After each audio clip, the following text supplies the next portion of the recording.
Income স্কুলে স্বাগতম। এই দেখুন, এখানে একটি সেলাই মেশিনের স্ট্যান্ড আছে। এই স্ট্যান্ডের কি সমস্যা সেটাই আপনাদেরকে দেখাবো এবং সমাধান করার চেষ্টা করব। এই দেখুন, এখানে যে চাকা আছে, এই চাকার মধ্যে এখানে একটা বেয়ারিং সেট থাকে। ওনারা আমাদের এখানে এই সেলাই মেশিনটি নিয়ে আসছে রিপেয়ার করার জন্য। এখন আমি আপনাদেরকে দেখানোর চেষ্টা করব যে এই মেশিনে কি কি সমস্যা, অথবা ওরা কি করছে, কি সমস্যা। এই দেখুন, এই বেয়ারিং সেট এখানে অ্যাডজাস্ট করার পর এখানে এই দেখুন, এখানে যে বোর্ড, এটা কিন্তু মূলত এই স্ট্যান্ডার্ড না, আমরা এটা খুলে ফেললাম। এটা মূলত রয়্যাল বোল্ট বা উপরে কাজ করার জন্য এটা লাগানো হয়। এটা এখানে লাগানোর চেষ্টা করছে। যাক, আমি কিভাবে সমাধান করি সেটা দেখুন। এখানে যে সমস্যা সেটা হলো, এখানে যে যে পাঁচটি ছিল ওইটা লাগাই দিলেই হয়ে যাবে আশা করি। এখন এদিকে আসো। এই ভিতরে দেখা যাচ্ছে যে এখানে ভেঙ্গে অর্ধেকটা ভিতরে আটকে আছে, যার কারণে এখানে টাইট হচ্ছে না। আমি এটা খুলবো, এটা ভিতরে কি অবস্থা আছে সেটা দেখব।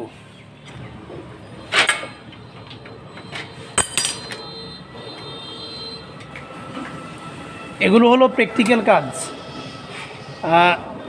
প্র্যাকটিক্যাল কাজ যতই আপনি দেখবেন, করবেন, ততই আপনাদের এক্সপিরিয়েন্স হবে।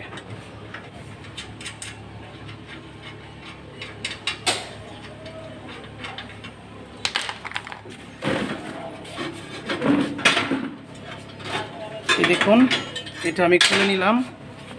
এই দেখুন, এখানে ভিতরে যে একটা অংশ দেখা যাচ্ছে সেটা হলো আগের পার্টস প্রত্যেকটা ভেঙে আছে।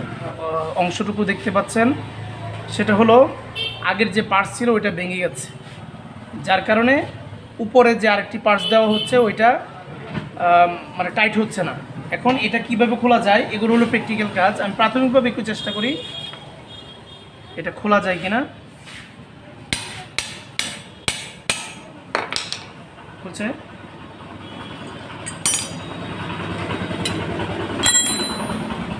এই দেখুন,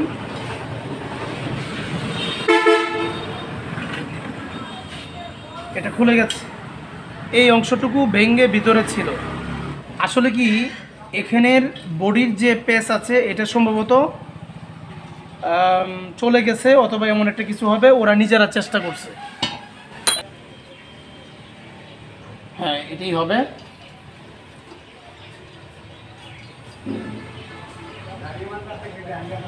এটি আমরা এখানে লাগিয়ে দেওয়ার চেষ্টা করব।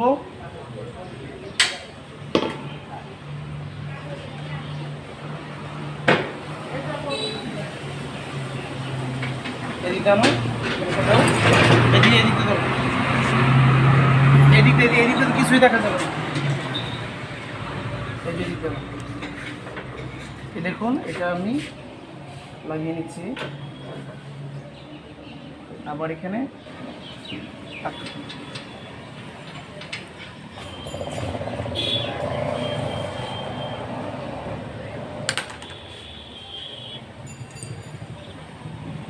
এটা আমরা টাইট করে দিই। প্রাথমিক একটু টাইট করলাম।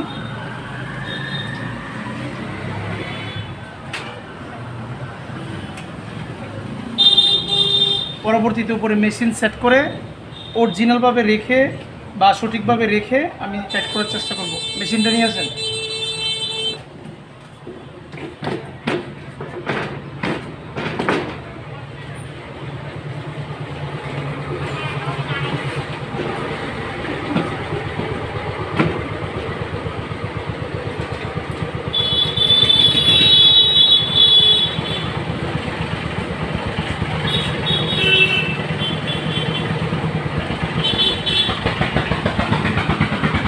দেখুন,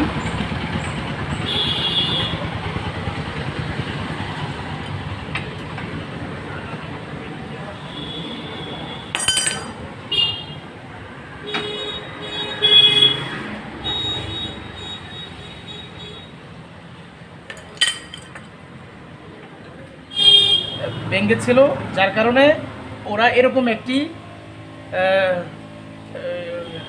রয়্যাল বোল্ট লাগিয়েছিল। যার কারণে এটা এখানে সঠিকভাবে হয় নাই, ভিতরে একটু পার্টস ছিল যার কারণে এটা সঠিকভাবে লাগে নাই। আমি ওই ভিতরের অংশটুকু বের করে আমি আলাদা একটি, এখানে কি সমস্যা ছিল সেটা হলো এখানে আগে যে একটা নাট ছিল ওই নাট অর্ধেকটা ভেঙে এখানে আটকা ছিল, যার কারণে ওরা পরবর্তীতে এরকম একটি পার্টস এখানে লাগানো ছিল, যার কারণে এটা ভালোভাবে টাইট হয় নাই। আমি অন্য আরেকটি নাট এখানে লাগিয়ে দিলাম, এখন এটা ওকে হয়ে গেল। আসলে